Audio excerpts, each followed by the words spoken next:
दोस्तों नमस्कार। जय हिंद जय भारत। नाम रमेश सिंह,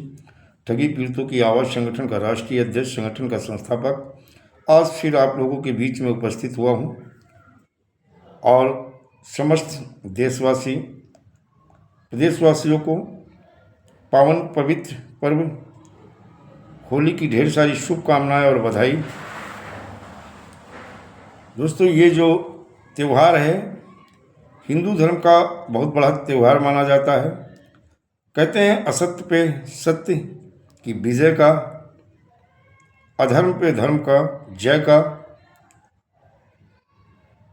और दुष्टों के सर्वनाश का ये पावन पवित्र त्यौहार है और धर्म की पताका लहराती है। और उसी तरह देखा जाए आज की डेट में संपूर्ण भारत में विभिन्न चिटफंड कंपनियों, क्रेडिट कोऑपरेटिव सोसाइटी के पीड़ित जिस तरह से उनका उत्पीड़न और शोषण ठगों के माध्यम से हो रहा है, इनका सर्वनाश कब होगा, कैसे होगा, ये तो तय है। आज नहीं, कल कल नहीं, परसों परसों नहीं, बरसों बाद इन ठगों का सर्वनाश होना तो सुनिश्चित है। लेकिन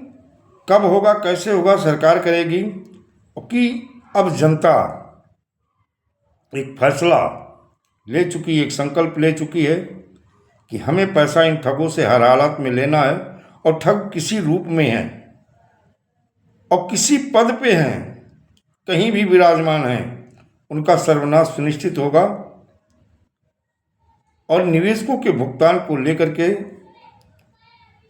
धीरे धीरे करके अब लोग समझ भी रहे हैं और एकजुट भी हो रहे हैं। और उस एकजुटता की वजह से कहीं ना कहीं आप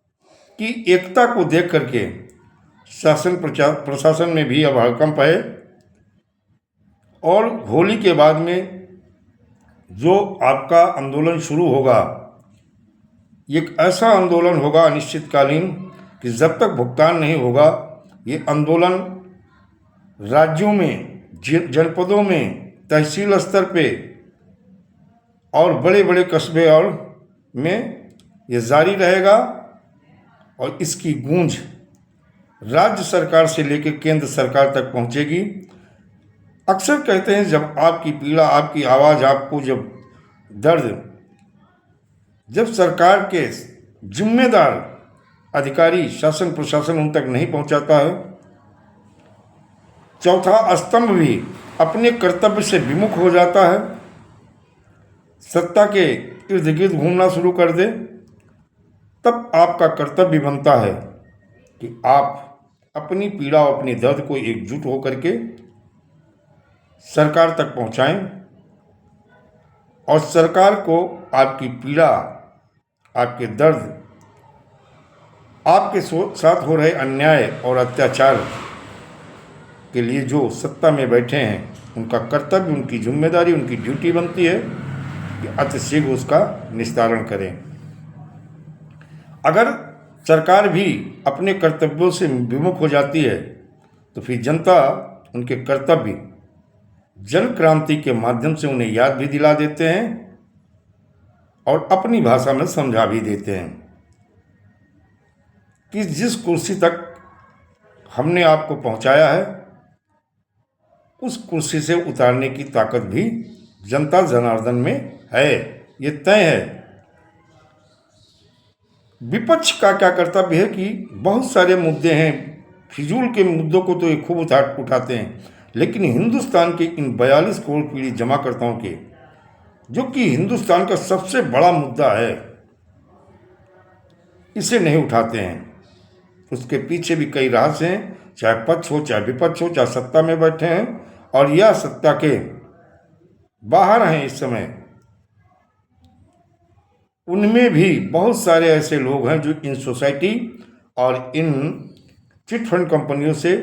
इनका बहुत बड़ा ताल्लुकात रहा है। और चुनाव के पीरियड में इन सोसाइटी और कंपनियों ने पक्ष और विपक्ष को फंडिंग किया है, इसलिए उनके मुंह में दही जम गया है। तो तय है, जो अभी नई राजनीतिक पार्टी उभर के आ रही हैं,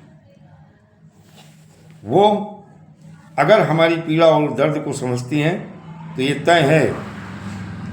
इन राजनीतिक जो पुरानी राजनीतिक पार्टी जो हमारी पीड़ा को नहीं समझ रही, उठा नहीं रही, आने वाले समय में व्यवस्था परिवर्तन के साथ साथ सत्ता परिवर्तन की तरफ बढ़ेंगी। और अगर वर्तमान सरकार हमारी पीड़ा और दर्द को समझती है, हमारा भुगतान, पीड़ित जमाकर्ताओं का भुगतान सुनिश्चित कराती है, तो हमें किसी राजनीतिक पार्टी से कोई बैर नहीं है, कोई देश नहीं है और न कोई ऐसा हमारा उद्देश्य है। मैंने तो वैसे भी संकल्प लिया है कि ज़िंदगी में कभी हम चुनाव नहीं लड़ेंगे, लेकिन अगर अच्छे लोग, चाहे वो संगठन से जुड़े हों या न जुड़े हों, अच्छे लोग अगर राजनीति में जाते हैं और हमारी पीड़ा दर्द को उठाते हैं तो हम उन्हें सपोर्ट ज़रूर करेंगे। तो अभी हम वर्तमान सरकार से रिक्वेस्ट करेंगे आंदोलन के माध्यम से और शासन प्रशासन को चेताएंगे कि अभी समय है, जाग जाओ, इन पीड़ित जमाकर्ताओं की समस्या का समाधान कर दो, अन्यथा चाहे वो सत्ता में बैठे हो ठग, चाहे शासन प्रशासन में बैठे हों, इन ठगों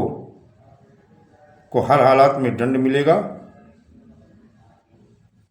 ये बचने नहीं पाएंगे। जनता जनार्दन है और हिंदुस्तान की सबसे बड़ी जो अदालत है वो जनता की अदालत है। हिंदुस्तान में इससे बड़ी किसी की कोई अदालत नहीं है। जनता की अदालत सर्व, चाहे वो सुप्रीम कोर्ट हो, चाहे हाई कोर्ट हो, चाहे लोअर कोर्ट हो या अन्य न्यायालय हो, जनता के हितों की रक्षा के लिए ये बनी हुई हैं। अगर जनता के हितों से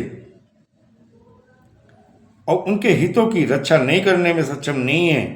तो कहीं ना कहीं जनता की अदालत, और मैंने तो वो भी समय देखा है जब सुप्रीम कोर्ट के न्यायाधीश जनता की अदालत में आए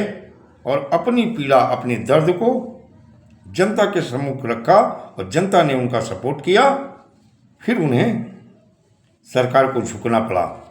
तो ये जान लो, सुप्रीम कोर्ट के भी न्यायाधीश जनता की अदालत में आते हैं और वो जनता अगर अपने न्याय के लिए, अपने इंसाफ के लिए, अपनी पीड़ा, अपने पैसे के लिए अगर दर दर भटक रही है तो न्यायालय, जो न्यायाधीश हैं, न्यायालय में बैठे हैं, न्यायमूर्ति हैं, उनसे भी रिक्वेस्ट करेंगे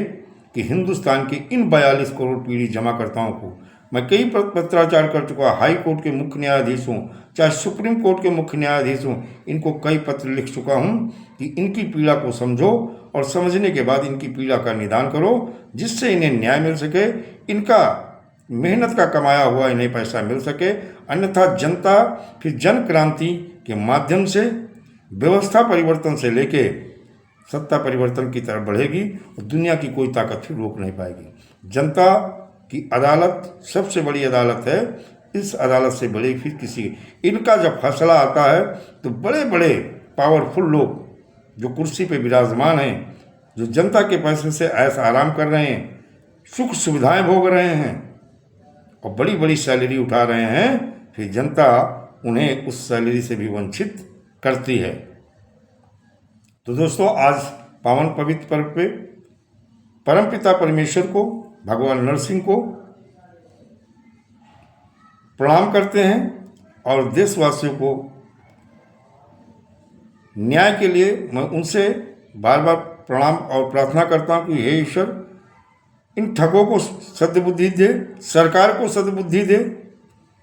और न्यायालय में बैठे हुए न्यायाधीशों को सद्बुद्धि दे कि जिससे पीड़ित जमाकर्ताओं का निदान हो सके, इनका भुगतान हो सके, इनको न्याय मिल सके और इनकी पीड़ा का अंत हो सके और ठगों का सर्वनाश हो सके। दोस्तों, जय हिंद, जय भारत, वंदे मातरम।